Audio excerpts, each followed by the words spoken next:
90 రోజుల కోర్సు పూర్తి చేస్తే చాలు 100% ప్లేస్మెంట్ సపోర్ట్ తో సాఫ్ట్వేర్ జాబ్ మీ సొంత. వెంటనే కోడ్ జ్ఞాన్ డెస్టినేషన్ ని సంప్రదించండి. నమస్కారం రస్తామేనిపల్ గారు. నమస్తే. నాకు ఎక్స్ట్రా మ్యారిటల్ అఫైర్ లో లవ్ ఉంటుందా అండి?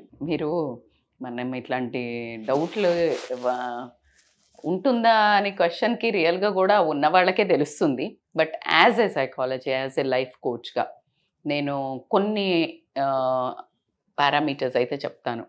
ఉంటుందా లేదా అంటే ఖచ్చితంగా ఎంతవరకు ఉంటుంది, అది రియలా కాదా, ఎంత దూరం వస్తుంది అనేది మాట్లాడుకుంటే ఎక్స్ట్రా మ్యారిటల్ అఫైర్ కరెక్టా కాదా అవన్నీ మనం జడ్జిమెంట్ చేయట్లేదు. లేకపోతే మనం ఇవి చెప్తుంటే ఇంకొకళ్ళకి చెయ్యమని లీడ్ ఇవ్వట్లేదు.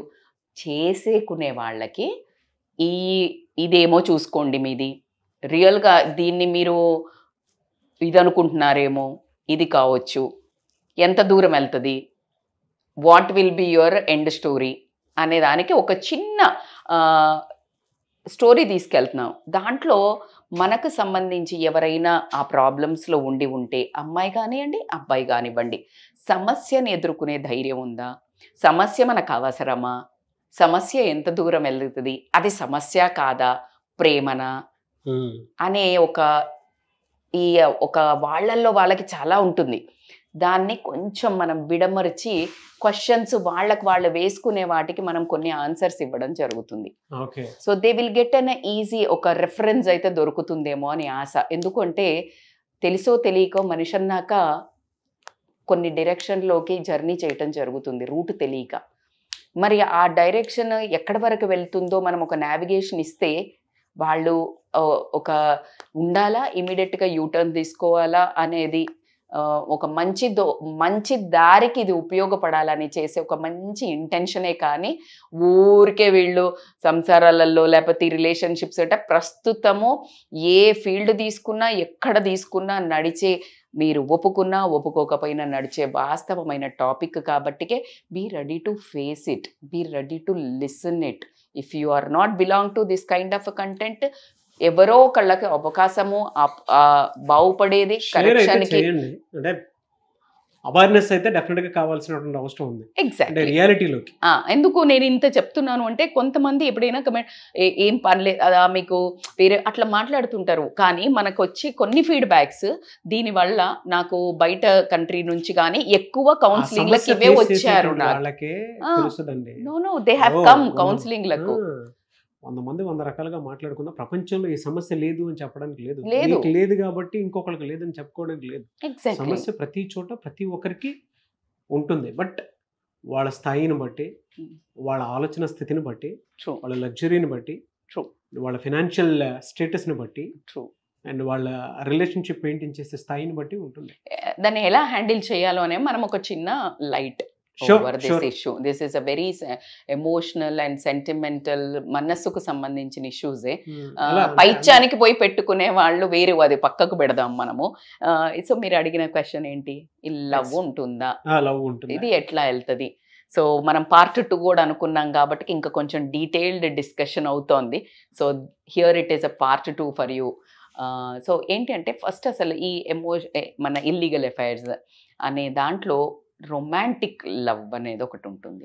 లవ్లో ఎన్ని వెరైటీసో మనం ఇప్పుడు చూడొచ్చు. అసలు ఎందుకు ఈ ఎఫ్ఐఆర్ పెట్టుకోవడానికి రీజన్ అన్నప్పుడు, కొంతమందిని చూడంగానే వీళ్ళకి ఎక్కడో ఒక ఊహా సుందరో గ్రీకు వీరుడో ఉంటాడు మైండ్లో. నాట్ ఓన్లీ ఫిజికల్ అపియరెన్స్, క్వాలిటీగా, ఆ బబ్లీనెస్సా, ద డేరింగ్ ఆల్ఫా మెల్సా, రాధికా జాతి స్త్రీలా, ఏదో ఒకటి వెలితి ఇద్దరి జీవితాలలో ఉండటము, ఏదో ఒకటి ఉండి ఇంకొకళ్ళకి బాడీ కనెక్షన్ వైబ్స్ క్రియేట్ అయితే ఒకళ్ళని చూడంగానే.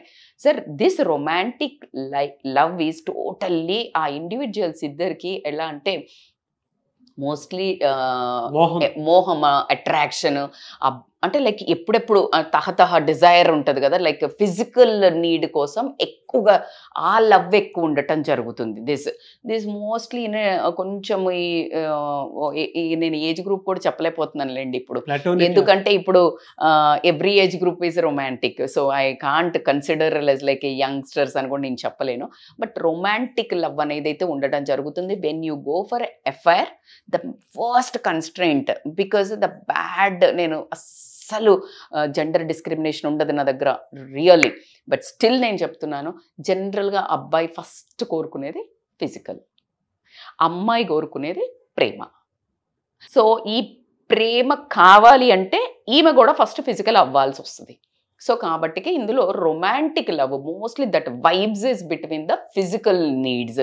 ఫిజికల్గా వాళ్ళకి ఎప్పుడెప్పుడు కలవాలా అని ఆ తహతహ. సో అంటే ఇట్లా కూర్చొని లైక్ వాళ్ళకి అందరు ఉన్నారని కూడా చూడకుండా చేతులు పట్టుకుంటూ ఉంటారు. Even that is an office, ఇద్దరు మ్యారీడ్ అయినాక ఎఫ్ఐఆర్ పెట్టుకున్నా కూడా they can't resist there feelings. That is మరి మీరు లవ్ అంటారా, దాన్ని కామం అంటారా, లేకపోతే మోహం అంటారా, అది మీ నాలెడ్జ్.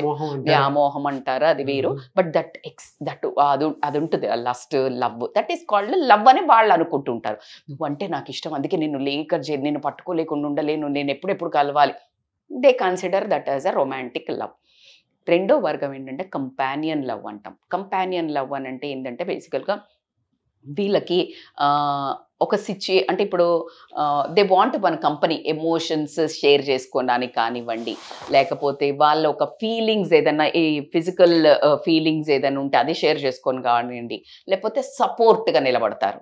అంటే నేను నీకు ఒక కంపెనీ, అంటే మంచి కంపెనీగా ఒక వీళ్ళతో ఉంటే ఆహ్లాదకరంగా ఉంటుందిరా, అబ్బా ఇలా కూర్చొని కబుర్లు చెప్పుకోవచ్చు. ఫ్రెండ్షిప్ విత్ బెనిఫిట్స్, ఇది ఇప్పుడు ట్రెండింగ్ లాంగ్వేజ్, ఇది ఫ్రెండ్షిప్ విత్ బెనిఫిట్స్.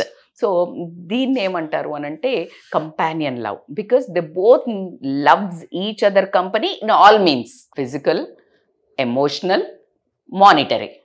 సో ఈ support they will take from each other. Maybe one need one thing, ఒకళ్ళకి ఒకటి అవసరం ఉండొచ్చు, ఇంకొకళ్ళకి ఇంకొకటి అవసరం వస్తుంది. As you said, friendship with benefits. So దీంట్లో ఆటోమేటిక్గా ఈ షేరింగ్, కేరింగ్ వచ్చినప్పుడు లవ్ అనేది వస్తుంది.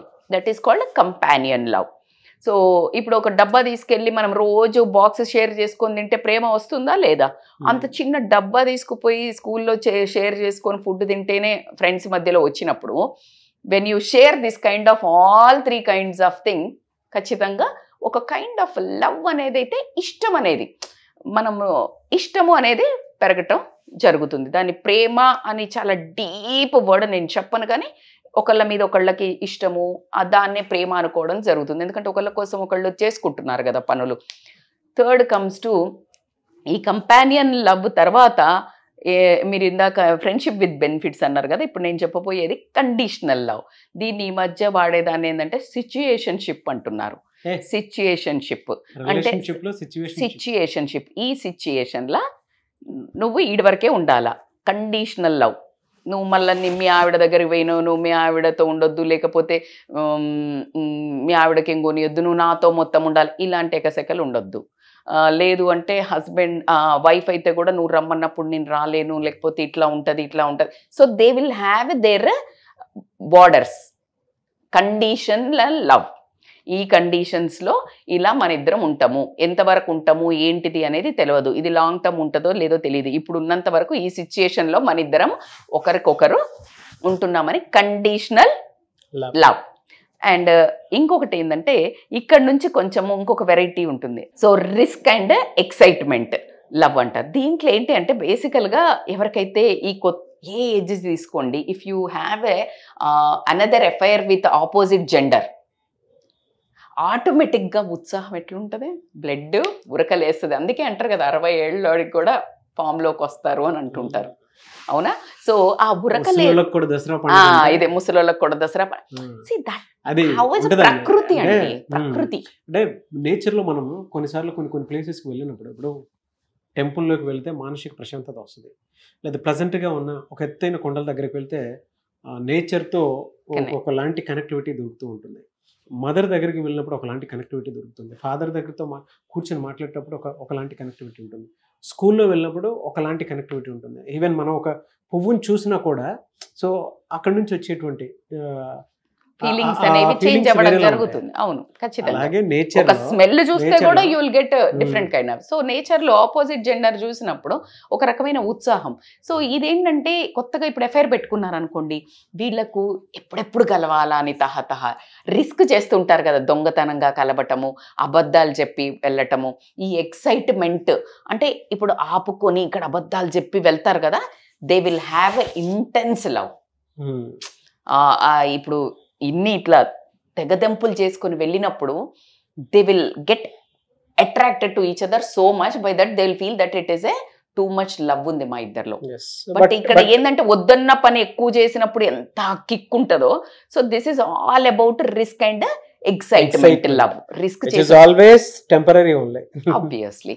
సో దానికి పరిణామాలకి వెళ్తున్నాం మనం కిందకి. ఇన్ఫ్లుయెన్స్ డబుల్ ట్రిపుల్ ఉంటుందండి. ఎండ్కి మనోళ్ళే వ్యాలిడేషన్ ఇస్తారు. సో దాని తర్వాత ఏంటంటే ఇంకా కొన్ని ఎమోషనల్ ఫుల్ఫిల్మెంట్ లవ్ అంటారు. ఎమోషనల్ ఫుల్ఫిల్మెంట్ అంటే ఏంటి అంటే ఇప్పుడు వీళ్ళకు ఎమోషనల్ నీడ్స్ ఉండొచ్చు, ఒకరికొకరు వినడానికి లేకపోవడము, లేకపోతే ఏదైతే ల్యాకింగ్ ఉందో వాళ్ళ రెస్పెక్టివ్ మ్యారేజెస్లా అది అదుటి పర్సన్లు ఇద్దరు పూర్తి తరహాగా సరెండర్ అవ్వటం. నువ్వేమి చెప్పినా నువ్వేమి చేసినా ఇది చాలా క్లియర్ అండి. అంటే మనం చాలాసార్లు డిస్కస్ చేసుకుందాం. ఎక్స్ట్రా మ్యారిటల్ ఎఫైర్స్ స్టార్ట్ అవడానికి బేసిక్ అతి భయంకరమైనటువంటి కారణం ఏదైనా ఉంది అని అంటే wife and husband time spare చేసుకోలేకపోవటం, అంటే ఆ షేరింగ్ లేకపోవటం వల్ల ఎమోషనల్ నీడ్స్ హాంట్ చేస్తూ ఉంటాయి. ఈ పైన డిస్కనెక్ట్ అవ్వడానికి టైం ఉంది, ఇక్కడ ఇది చాలా పెద్దది. ఇది చాలా అసలు దీన్ని ఏ రకంగానూ కూడా థెరపీ తీసుకోవడం తప్ప వేరే ఆప్షన్ కూడా లేదు.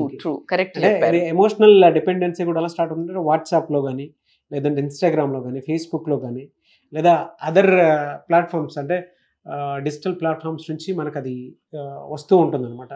దానికి వెరీ క్లియర్ అండి, వెరీ క్లియర్. ఎమోషనల్ అంటే ఇప్పుడు నేను కొంతమంది మనకు కమెంట్ చేస్తారు, నేను చాలా బాగా చూసుకుంటాను, నేను చాలా బాగుంటాను, బట్ స్టిల్ పెట్టుకున్నాడు, అవి ఆ పైనకు వస్తాయి. అర్థమవుతుందా? ఇది ఏంటి అంటే ఇది because of lack of loneliness, understanding, lack of understanding, empathy, situation బండీస్, ఇవన్నీ support, lack of support, trust, ఇవన్నిటి మీదకి వచ్చినప్పుడు ఈ ఎమోషనల్ గా వేరే ఒక పార్ట్నర్స్ మీద.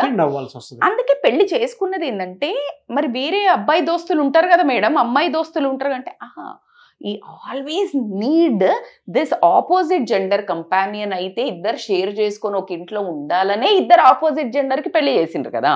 So as it is they will search for the opposite which is missing in the relation, ఈ ఆపోజిట్ జెండర్ వాళ్ళను.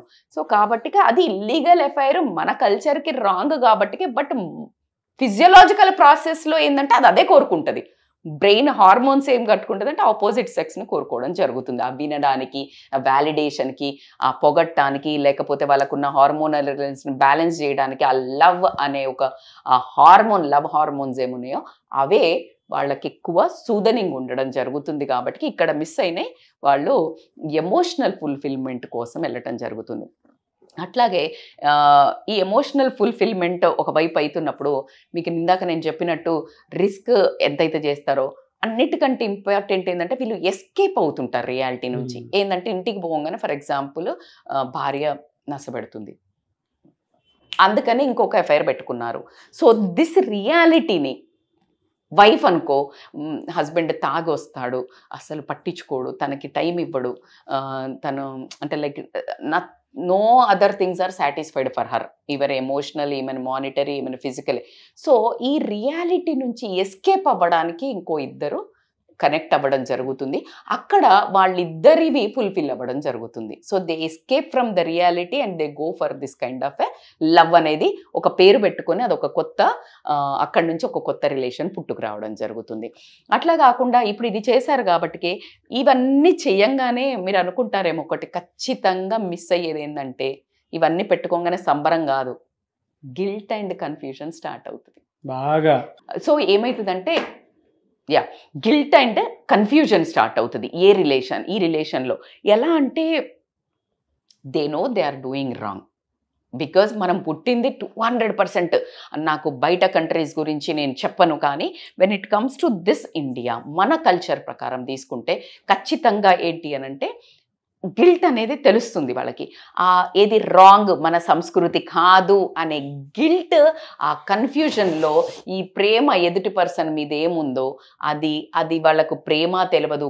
కన్ఫ్యూజన్ అనేది బాగా డెవలప్ అయిపోయి ప్రశాంతత, మానసిక ప్రశాంతత మాత్రం జీరోకి రావడం జరుగుతుంది. ఇక్కడి నుంచి అసలు లైఫ్ స్టార్ట్ అవుతుంది. ఎందుకంటే ఖచ్చితంగా ఇక్కడ లవ్ ఉండదండి. ఇంకా ఏదైతే వేరే దగ్గరికి పోతుందో ఈ గిల్ట్ అండ్ కన్ఫ్యూజన్ స్టార్ట్ అవుతుంది. మనం ఫస్ట్ స్టార్టింగ్ లో అన్నీ ఉన్నాయి అనుకున్నాము. రొమాంటిక్ లవ్వా, కంపానియన్ లవ్వా, లేకపోతే కండిషన్ లవ్వా, రిస్క్ ఇట్లా అంటే వాళ్ళకి రిస్క్ అండ్ ఎక్సైట్మెంట్ లో పుట్టే లవ్వా, ఏదో సరదాగా స్టార్ట్ చేసిన లవ్వా, లేకపోతే ఎస్కేప్ ఫ్రమ్ ద రియాలిటీ లవ్వా, లేకపోతే ఎమోషనల్ ఫుల్ఫిల్మెంట్ గా అనుకున్నాం కదా. ఇక్కడ ఏదో లవ్, మొత్తానికైతే లవ్ అనుకుంటున్నారు. ఇక్కడికి రాగానే స్టార్ట్ అవుతుంది ఒక గిల్ట్, ఒక కన్ఫ్యూజన్. ఇది ఏంటి, ఇటు వెనక్కొస్తే భార్యతో ఎలా మెయింటైన్ చేయాలి, అక్కడికి పోతే ఆ ప్రేమించిన వాళ్ళతో ఎలా ఉండాలి, భర్తతో ఎలా ఉండాలి. సో ఈ విపరీతమైన గిల్ట్, కన్ఫ్యూజన్తో నరకం అనేది ఇక్కడ నుండి స్టార్ట్ అవుతుంది. ఆ నరకం ఏదైతే ఉంటుందో, వీళ్ళు ముందు ఏదైతే నరకము అనుకొని, కష్టం అనుకొని ఆ ట్రాప్లో పడ్డారో దానికంటే 100 times ఉంటుంది. అంటే ఎన్ని పారామీటర్స్ చెప్పారు కదండి, అందులో మీరు చెప్పిన వాటి అన్నిటిలో కూడా ఎక్స్ట్రా మ్యారిటల్ అఫైర్స్లో ఫలానాది ఒకటి ఉంది అనేటువంటి విషయం చెప్తూనే ఉన్నారు. బట్ అది లాంగ్ రన్ సస్టైనబిలిటీ ఉంటుందా లేదా అనేది, అంటే అది ఎథికలా కాదా అనేది కూడా కొంతమంది కన్ఫ్యూషన్లో ఉంటారు. ఈవెన్ వీడియో చూసేటువంటి వాళ్ళకి కూడా. మరి దానికి సొల్యూషన్ ఏంటి, అంటే ఎలా తెలుసుకోవాలి?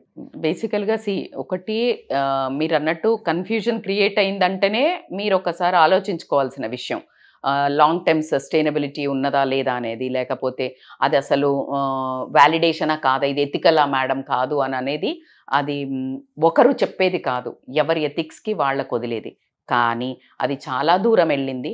ఏ రీజన్స్ వల్ల అసలు మీరు వెళ్ళారు, ఏ రీజన్స్ వల్ల అది పెట్టుకున్నారు, అసలు నిజంగా దీన్ని తీసుకెళ్లాలా ముందుకి అనే కన్ఫ్యూజన్స్ అయితే ఖచ్చితంగా ఈ ఉన్న నడి సముద్రంలో ఉన్న వాళ్లకు మాత్రము నావలాగా ఉపయోగపడాలంటే ఫస్ట్ ఆఫ్ ఆల్ కమెంట్ చేయండి.